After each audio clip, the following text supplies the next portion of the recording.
नमस्कार, आप देख रहे हैं मनी सेंट्रल और मैं हूं आपके साथ विशाल शर्मा। 8वें वेतन आयोग पर सबसे बड़ा अपडेट आया है। खबरें आ रही हैं कि कर्मचारी संगठनों ने 8वें वेतन आयोग के जल्द गठन की मांग को लेकर एक निर्णायक बैठक की तारीख तय कर ली है। कब और कहां होगी मीटिंग, आज के मनी सेंट्रल में जानने और समझने की कोशिश करेंगे। पूरी चर्चा में शामिल होने के लिए हमारे साथ मौजूद हैं प्रवीण शर्मा सर। सर, आपका मनी सेंट्रल में बहुत स्वागत है। धन्यवाद विशाल। आज के शो में सबसे पहले बात करेंगे 8वें वेतन आयोग की, इसके बाद चर्चा करेंगे बड़े धर्म संकट की, जो निर्मला सीतारमण ने कही है बात, और अंतिम में चर्चा होगी अनिल अंबानी की और उनसे जुड़ी 73,000 करोड़ के बैंक लूट फ्रॉड की कहानी की। तो चलिए बिना देर किए फटाफट करते हैं मनी सेंट्रल की शुरुआत। Sir, Praveen sir, over to you. 8वें वेतन आयोग पर सबसे बड़ा अपडेट आ गया है। कहा जा रहा है कि एनसीजेसीएम जो है, इनके कन्वीनर साहब से लगातार हम लोग बातचीत भी करते रहते हैं। किस 13 तारीख की बात कही जा रही है सर? कब होगी मीटिंग और क्या है पूरा मसला? नहीं, बिल्कुल देखो, 8th पे कमीशन को लेके एक स्टेप और जो गाड़ी है वो आगे बढ़ती हुई दिखाई दे रही है। और अब उस कड़ी में जो कर्मचारी संगठन है या जो एनसीजेसीएम, जो जिसके तत्वावधान में पूरी कर्मचारियों की मांगें एकमुश्त जाने वाली हैं, असल में उनकी एक बड़ी बैठक इसी 13 अप्रैल को होने को है। इसके बाबत एक चिट्ठी लिखी गई है जिसमें शिव गोपाल मिश्रा जो उसके कन्वीनर हैं, उन्होंने चिट्ठी लिखी है। उसमें लिखा है कि जो 12 तारीख को बैठक हुई थी, 12 मार्च को, उसकी प्रक्रिया को आगे बढ़ाते हुए जो मेमोरेंडम की बेसिकली एक जो ड्राफ्टिंग कमेटी बनी थी, उस ड्राफ्टिंग कमेटी की बैठक अब 13 तारीख को है। इस 13 तारीख की जो बैठक होगी उसमें वो एजेंडा फाइनलाइज किया जाएगा। ये जो ड्राफ्टिंग है वो फाइनलाइज की जाएगी कि आखिरकार जो 8th पे कमीशन के पास कर्मचारियों की संयुक्त तौर पे जो डिमांड जाएंगी वो क्या होंगी जी। तो इस लिहाज से ये मीटिंग बेहद महत्वपूर्ण है, क्योंकि यहाँ से पता चलेगा कि कर्मचारी आखिर क्या चाहते हैं। वेतन बढ़ोतरी हो, भत्तों की बात हो, पेंशन की बात हो, दूसरी जो सुविधाएं हैं, चाहे मेडिकल हो, फैसिलिटी हो या बाकी की चीज़ें हो, छुट्टियां हो, उन सब पे कर्मचारियों की जो मोटे तौर पर राय है वो क्या है, आयोग के पास इसकी जानकारी जो है वो जाएगी। चलिए, तो बैठक कब और कहां होगी ये हम बता देते हैं। देखिए, तारीख 13 अप्रैल 2026, समय सुबह 11 बजे और स्थान कहाँ है? JP Choubey memorial library, AIRF कार्यालय परिसर, स्टेट एंट्री, नई दिल्ली। ये बैठक जो है, कहा जा रहा है, जैसे प्रवीण सर ने कहा कि 12 मार्च 2026 को हुई पिछली बैठक का अगला फॉलोअप वो बैठक हो सकता है। इस बैठक का मुख्य उद्देश्य क्या है? वेतन, पेंशन, भत्ते और नौकरी से जुड़े अन्य नियम, यही ज्ञापन 8वें वेतन आयोग को भेजा जाएगा। सर, ज्ञापन जमा करने की आखिरी तारीख वेतन आयोग ने वो 30 अप्रैल 2026 तक तय की है। ये मामला क्या है, इसको भी समझाइए। देखिए, वेतन आयोग ने जो तमाम जो स्टेक होल्डर हैं उनसे अपने अपने मेमोरेंडम देने के लिए कहा था। जितने भी स्टेक होल्डर हैं, जितने भी कर्मचारी संगठनों के में भी कई सारे जो संगठन हैं, अलग अलग विभागों के संगठन हैं, उन सबको ये कहा गया था कि आप सीधे आयोग को, जो कई संगठनों ने दरअसल सीधे एफएनपीओ 8th पे कमीशन को अपने प्रस्ताव भेज दिए थे। अब उन्होंने कहा कि इसका एक पूरा मैकेनिज्म है, एक तरीका है, उसके तहत आपको देने हैं। और अब उसकी तारीख वो 30 अप्रैल तय की गई है। जो एनसीजेसीएम का जो ड्राफ्टिंग कमेटी का जो अब मेमोरेंडम तैयार होगा, वो क्या इसी जो पूरा का पूरा जो पोर्टल पर व्यवस्था दी गई है, क्या उससे जाएगा, या आप मेल, और जिस तरह ये कहा गया था कि आप हार्ड कॉपी भी लेना स्वीकार करें, क्योंकि बहुत सारा कंटेंट उसमें हो सकता है, बहुत सारे सुझाव, बहुत सारी डिमांड्स हो सकती हैं, तो वो सारी एकोमोडेट हो जाएं, इसलिए मेल ही नहीं बल्कि हार्ड कॉपी भी लेने को स्वीकार करें 8th पे कमीशन। तो अब उसी सिलसिले में ये बैठक होने वाली है। चलिए Praveen sir, all India defence employees federation के जो नेता हैं केसी श्री कुमार, उन्होंने भी कहा है कि 13 अप्रैल की बैठक में संयुक्त ज्ञापन को अंतिम रूप वो दिया जा सकता है। इसके अलावा सर, जो 18 क्वेश्चनर्स वाली बात हो रही थी, उस पर रार भी मच रहा था। हालांकि अंतिम तारीख तो 31 मार्च 2026 थी, जो बीत गई। उसको लेकर भी हम लोगों ने मनी सेंटर में बात की थी कि इस डेडलाइन को भी आगे बढ़ाने की बात कह रहे हैं। 200 वर्ड्स वाली जो बात थी, उस लिमिट को भी बढ़ाने की बात की जा रही है। लेकिन जो फीडबैक है सर, उसमें क्या ये त्रुटियां जो थी वो, और कमी जो दूरी थी, वो कमी पूरी हो पाएगी या नहीं हो पाएगी? नहीं, मुझे लगता है कि जो 8th पे कमीशन है या सरकार है, वो इन चीज़ों को कंसीडर करेगी, क्योंकि ये कुछ बहुत महत्वपूर्ण मसले हैं जिनमें मान लीजिए 500 वर्ड की जो लिमिट जो बताई गई थी वो है, उसको बढ़ा के 1000 वर्ड करने की मांग जो है वो की गई है। जो 2 MB तक का आप अटैचमेंट दे सकते हैं उसको बढ़ाने की बात कही गई थी। तो तमाम तरह की चीज़ें हैं, क्या उनको आयोग इसको स्वीकार करता है, ये देखने की बात। चलिए फटाफट जो है टाइमलाइन समझ लीजिए। 5 मार्च 2026 को ज्ञापन जमा करने की प्रक्रिया शुरू हुई थी। 31 मार्च जो थी, जो क्वेश्चनायर्स के लिए जो जमा करने की जो तारीख थी उसका अंतिम तारीख था। 30 मार्च 2026 जो है आयोग के उत्तराखंड दौरे की घोषणा की गई थी, जिसको भी हम लोगों ने कवर किया था। विभाग से जुड़े अलग ज्ञापन की जो तारीख है वो 31 मई 2026 तक बढ़ाने की मांग करी जा रही थी।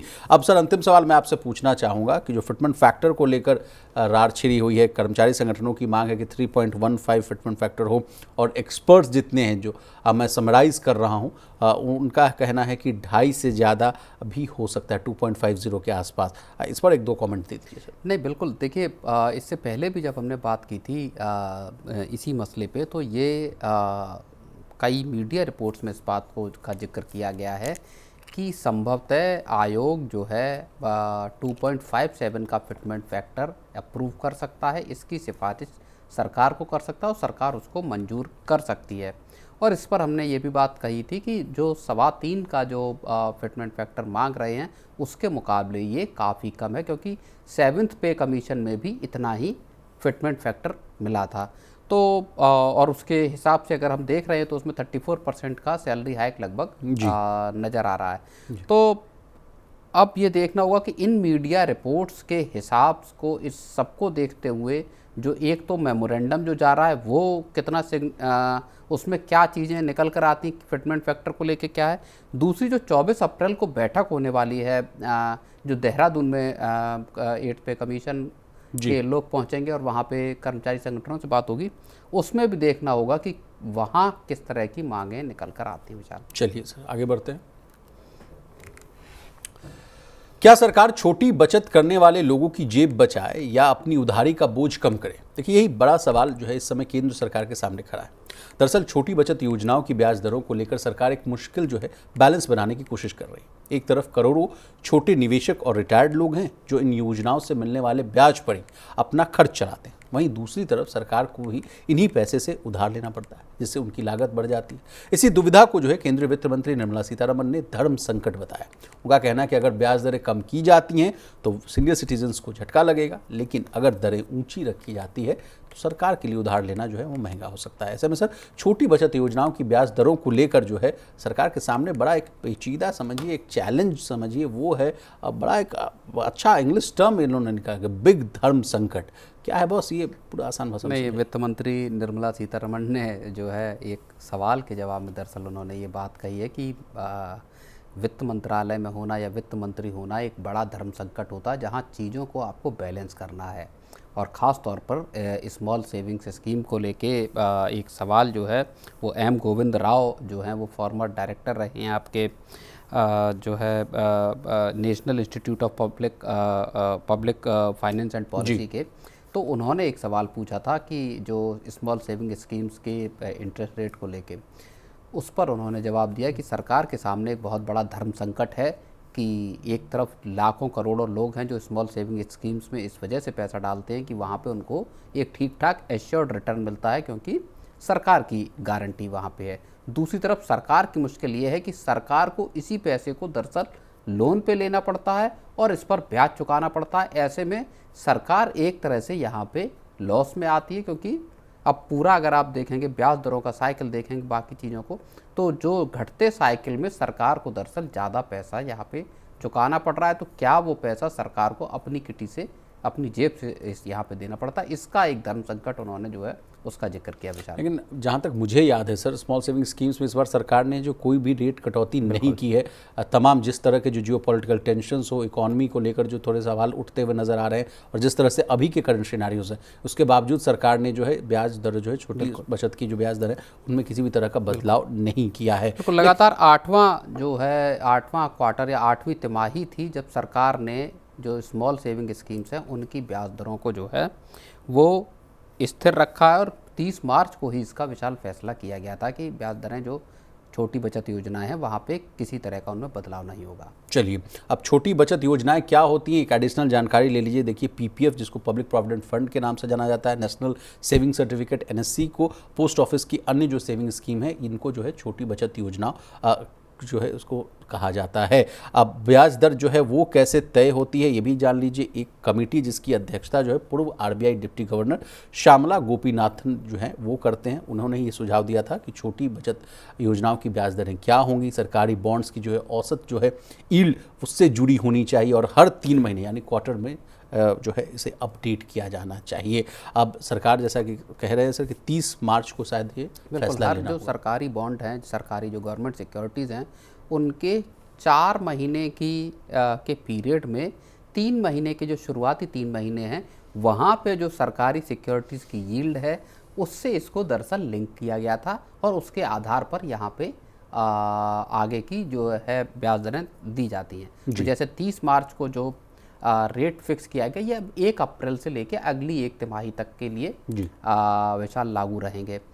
तो अब सरकार का भी ये कहना है कि अगर हम श्यामला गोपीनाथ कमेटी के जो सुझाव हैं या जो उनका तय किया हुआ फॉर्मेट है उसको माने तो ये रेट्स आपके कम हो जाएंगे, क्योंकि जो गवर्नमेंट सिक्योरिटीज़ हैं उनकी यील्ड असल में कम हुई है। उसके बावजूद सरकार जो है, और उसका सीधा सीधा फैक्टर या सीधा सीधा आप तरीका ये समझ लीजिए कि पूरा जो ब्याज दरों का साइकिल है वही दरअसल निचले दौर में है। ऐसे में सरकार के लिए 7, 7.5 या 8% का रेट दे पाना वो थोड़ा सा मुश्किल है, क्योंकि पैसा जो स्मॉल सेविंग स्कीम्स का है दरअसल वो नेशनल स्मॉल जो सेविंग फंड है वहाँ जाता है, वहाँ से सरकार इस पैसे को बोरो करती है। और उस पैसे पे सरकार फिर ब्याज देती है। तो अल्टीमेटली वहाँ से जो इंडिया पोस्ट है जिसके जरिए तमाम स्मॉल सेविंग स्कीम्स चलाई जाती हैं उनके पास आता है, उसके बाद आपको जनता को दिया जाता है। अब इंडिया पोस्ट को भी अपना बिजनेस चूँकि चलाना, उनके कर्मचारी लगे हैं, तो आप समझिए कि 1-8% का स्प्रेड वहाँ पे उनको भी चाहिए, क्योंकि वो पूरी चीज़ों को ऑपरेट करते हैं। तो ऐसे में सरकार के लिए बर्डन थोड़ा बढ़ता हुआ यहाँ दिखाई दे रहा है। इसी को लगता है धर्म संकट कहते हुए नजर आ रही है। उनका धर्म संकट ये है कि जो सीनियर सिटीजन्स हैं वो बेचारे पैसा लगाते हैं जी और अपनी जीवन भर की कमाई वहाँ लगाते हैं। सेंट्रल में बात हो रही थी बॉस, तो आपने बड़ा अच्छा उदाहरण देकर समझाया था कि विशाल आज भी जो हमारी इंडियन इकोनॉमी है 60% जो है पूरा पॉपुलेशन अभी भी एग्रीगेरियन है, यानी अभी भी गांव में रहता है। और गांव के लोगों को जो है शेयर बाजार और म्यूचुअल फंड और दिस और दैट उनको समझ में नहीं आता है। उनको बस एक ही चीज़ समझ में आता है कि डाकघर, अपना अपना डाकघर सब लोगों ने पकड़ रखा है। वहाँ RD हो गया, FD हो गया, MIS हो गया, ये भी एक बड़ा अच्छी स्कीम चलती रहती है। उसमें पैसा लगाया और वहीं से पैसा आ रहा है तो उससे जीविकोपार्जन चलती रहती है। तो वहाँ अगर डेंट पड़ता है तो बड़ा हाहाकार भी मचता है कि बताइए पैसा रख भी रहे हैं। एक दौर था जब हम भी अपने दादा दादी नाना नानी से बातचीत करते थे तो कहा जाता था कि 2 डिजिट में इंटरेस्ट रेट मिलता था विशाल। मतलब 1 लाख रुपए रखते थे तो 12% का ब्याज मिलता, तो 1 लाख रखते थे तो 1000 रुपये आता था। अब तस्वीर सीधे उलट है। अब 1 लाख रुपए रखिए तो 500 से 600 रुपये के आसपास ब्याज मिलता है। नहीं, बिल्कुल जो आप MIS की बात कर रहे हैं, पोस्ट ऑफिस की मंथली इनकम स्कीम की, वो आप समझिए कि गांव देहात में जाइए, आप छोटे शहरों में जाइए, टाउन्स में जाइए, वहाँ अगर आप डाक खानों में जाएंगे, डाकघर जहाँ पे सबका आपका पूरा मिलता है, खरीदते हैं आप, वहाँ पे देखिए MIS वालों की या जो डाक खाने की जो किताबें चला रहे हैं, जो NSC KVP या PPF चला रहे हैं, उन सब की अच्छी खासी जो है वो कतार होती है लोगों की, और बहुत भरोसे के साथ, क्योंकि सरकार की सीधी गारंटी है। जो पैसा आप लगा रहे हैं, ऐसा नहीं कि बैंकों जैसा कि साहब आप केवल 5 लाख वहाँ पे सुरक्षित है। जो पैसा आप लगा रहे हैं वो पूरी तरह से सरकार की सिक्योरिटी में है, सरकार के पास है वो पैसा। तो इसलिए लोगों का भरोसा इन स्कीमों पर बहुत ज़्यादा, और लोग तमाम जो लोग हैं वो अपना पैसा लगाते हैं। अब उसमें ही वित्त मंत्री ने जिक्र किया कि साहब जो उम्र दराज लोग हैं, जीवन भर की कमाई है, वो वहाँ पे पैसा लगा हुआ है। तो वहाँ पे अगर हम ऊंचा इंटरेस्ट नहीं देंगे तो इन लोगों के लिए, जिनके पास कमाई का एकमात्र विकल्प यही है, उनके लिए मुश्किल है। अच्छा, इसका एक और पहलू भी है, बस एक लाइन में खत्म करूंगा।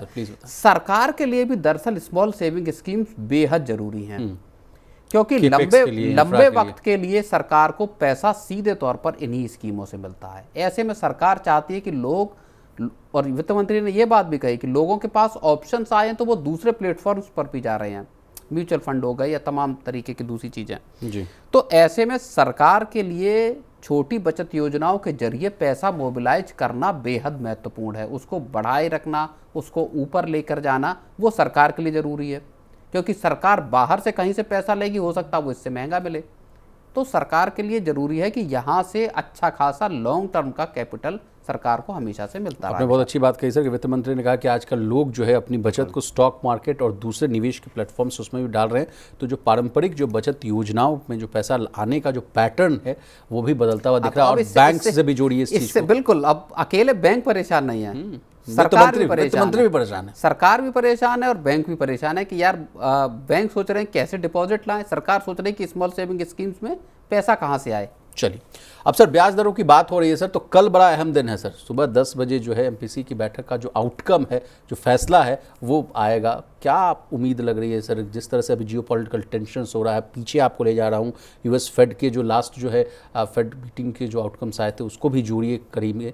क्या कल ब्याज दर में कटौती होगी? या कई लोग तो ये भी कहते हुए नजर आ रहे हैं कि शायद हो सकता है कि जो आप लंबे समय तक जो दौर आप देख रहे थे कि रेट कट हो रहा है, रेट कट हो रहा है, रेट कट हो रहा है, अब शायद जो है रेट जो है बढ़ाने की भी बात हो रही है सर। क्या नहीं, मुझे नहीं लगता कि कल कोई रेट कटौती, ब्याज दरों में कटौती होने वाली है। आरबीआई के सामने दो बड़ी समस्याएं, और नज़र मेरी ये रहेगी कि रिजर्व बैंक के गवर्नर जो हैं उनकी कमेंट्री क्या होती है, उनकी स्पीच में क्या ऐसी बातें होती हैं जो पूरे आउटलुक को, ग्रोथ को लेके, महंगाई को लेके उनका आउटलुक क्या आता है, ये सबसे बड़ी बात देखने को होगी। ब्याज दरों की जहाँ तक बात है विशाल, आप ये मानकर चलिए कि दो बड़ी चुनौतियां हैं रिजर्व बैंक गवर्नर के सामने। पहली चुनौती है महंगाई के बढ़ने की और दूसरी चुनौती है इस लड़ाई की। इसने पूरा सिनेरियो बदल दिया है। दरअसल महंगाई, अगर आप पिछले कुछ 1-2 महीने के अगर आप आंकड़ों को देखेंगे तो धीरे धीरे महंगाई सीपीआई के नंबर भी और होलसेल इन्फ्लेशन के नंबर भी बढ़ते हुए दिखाई दे रहे हैं। और एक और जो बड़ी फिक्र है, जो कल हो सकता है कि रिजर्व बैंक गवर्नर के बयान में दिखाई दे, वो दिखाई देगी मॉनसून को लेके। स्काईमेट का पहला अनुमान आया है देश के मॉनसून को लेके, और उसमें कहा गया है कि बिलो नॉर्मल रहेगा। औसत से 94% की बारिश जो है इस बार होने की बात स्काईमेट का है, और स्काईमेट का अनुमान बहुत सटीक माना जाता है भारत में। तो ये चिंता भी रिजर्व बैंक के माथे पर दिखाई दे सकती है कि इस साल जब आप खरीफ की फसलों की जब आप बुआई करने के लिए जाएंगे तो देश के पास कितना पानी होगा, बारिश कैसी होगी। बहुत बड़ा देश का एरिया ऐसा है जो खरीफ की फसलों के लिए रेनफॉल पर डिपेंड करता है। तो ये 2-3 चीज़ें रिजर्व बैंक के उसमें दिखाई देंगी, और इसीलिए मुझे लगता है कि इस बार गवर्नर वेट एंड वॉच का सहारा लेंगे और देखेंगे कि कैसे चीज़ें अनफोल्ड होती हैं। तो ब्याज दर बढ़ने की भी बात हो सकती है सर? आगे चलकर ब्याज दरें बढ़ने का भी हो सकता है इस बार कोई बढ़ोतरी ना हो, क्योंकि it will be too early तुरंत डिसीजन लेने की जैसी बात होगी।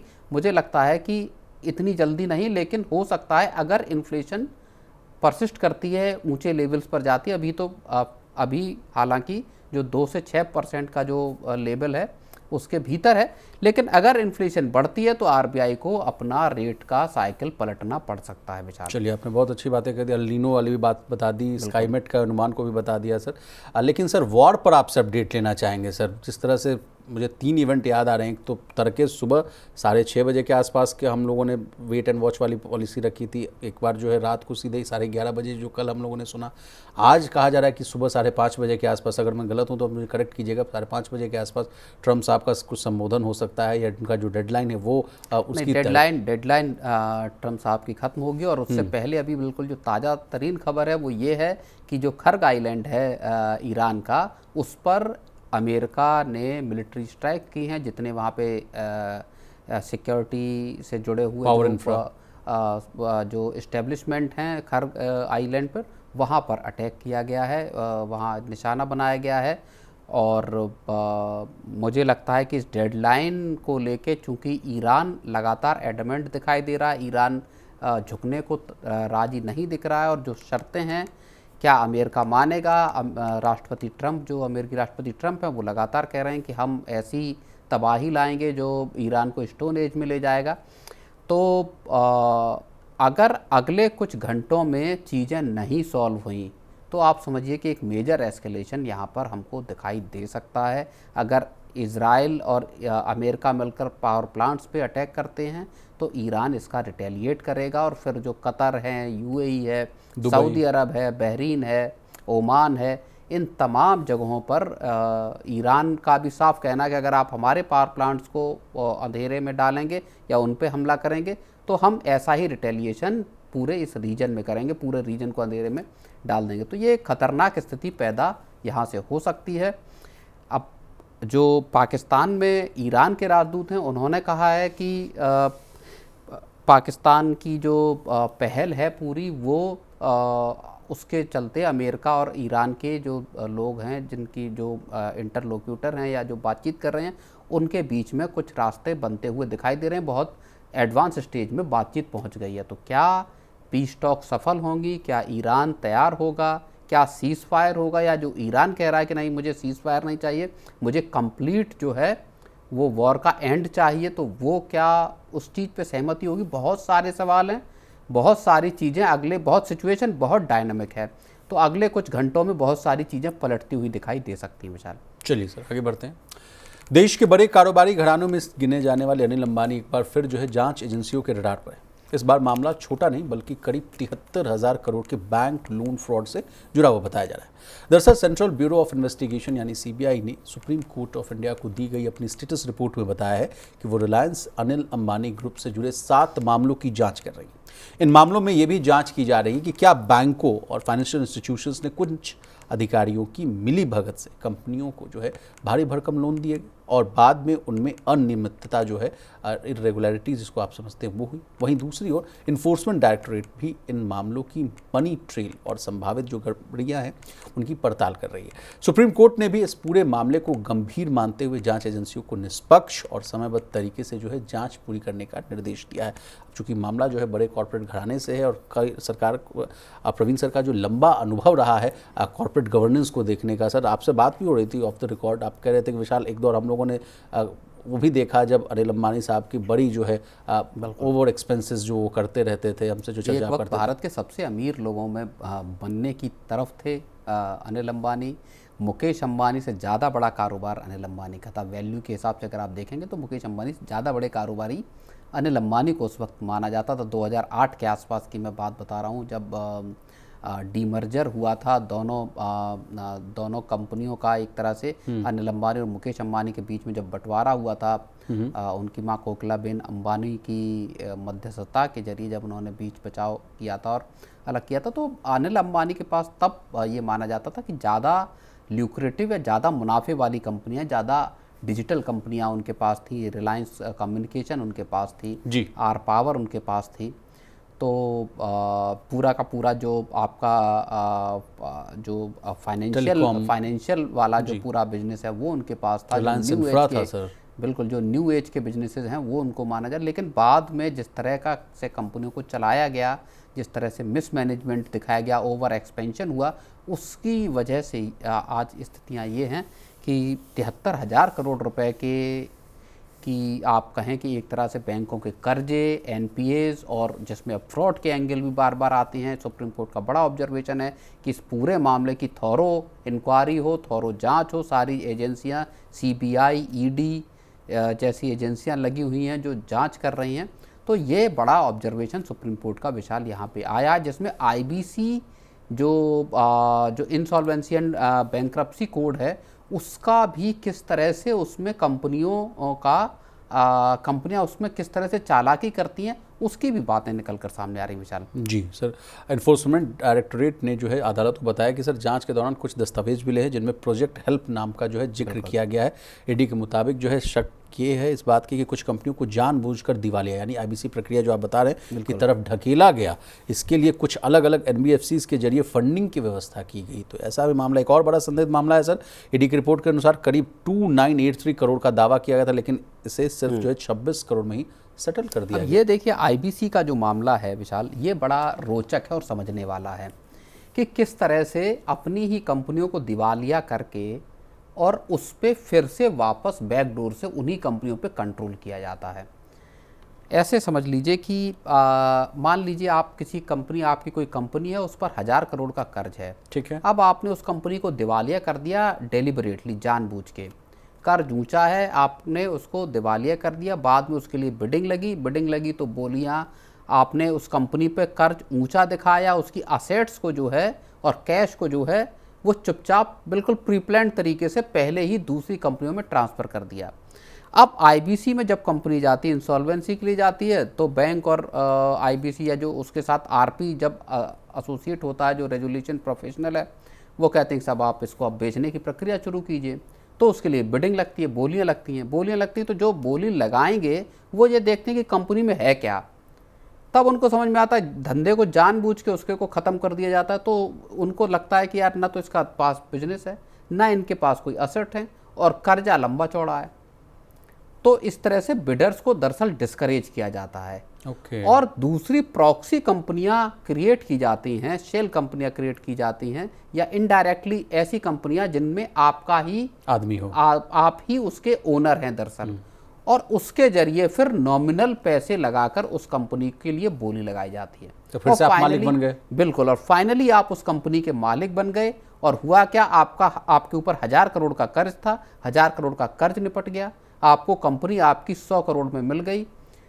पूरी लीन कंपनी, बिना कर्ज की कंपनी आपको सिर्फ और सिर्फ 100 करोड़ में, मतलब आपका कंट्रोल रहा और आपके ऊपर कर्ज की लायबिलिटी खत्म हो गई। तो इस तरह का गेम जो चल रहा था या जो होता है तमाम दफ़े पे, उस सब को क्रैक करने की यहाँ पे सीबीआई और ईडी ने कोशिश की है बेचारा। नहीं सर, कई बार जो होता है आम आदमी अगर लोन लेता है सर, तो उसको कितना मतलब समझिए कितनी दिक्कतों का सामना करना पड़ता है।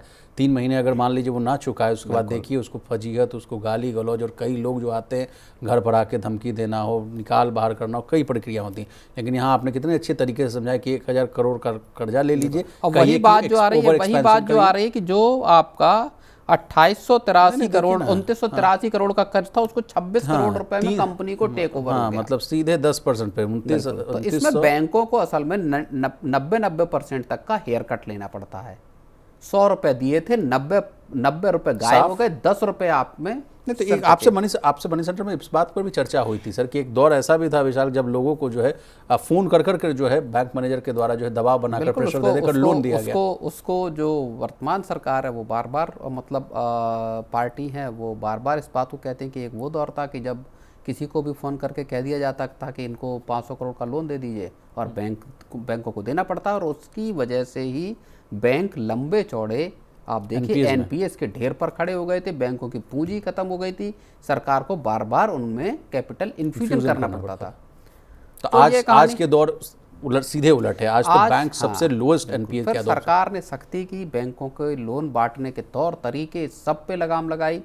जब सख्ती हुई तो धीरे धीरे बैंकों का रिकवर होना शुरू हुआ, और आज अगर आप पब्लिक सेक्टर के बैंकों को देखेंगे तो कम्पीट करते हुए नज़र आते हैं, वेल कैपिटलाइज्ड हैं। तो एक बहुत बड़ा बदलाव भी दरअसल सरकारी सेक्टर के बैंकों में यहाँ दिखाई देता है। लास्ट सवाल मैं आपसे पूछूंगा सर कि यही एक कारण ये भी था जो आपने समझाया था मनी सेंटर में, कि यही कारण विशाल कि कॉर्पोरेट्स को जो है बैंकिंग लाइसेंस नहीं दी जाती है। ये बहुत बड़ा कारण है इसका, जब ज्वलंत और जीता जागता उदाहरण है। खुद पैसा ले लीजिए और कहिए कि ओवर एक्सपेंशन करना, अपनी ही कंपनियों को पैसा देने का और अय्याशी कीजिए। बिल्कुल, जैसे आपकी 7 जो हैं वो एनबीएफसी हैं, 7 मामले हैं जिनमें एनबीएफसी के जरिए अपनी ही कंपनियों को पैसा दिया गया।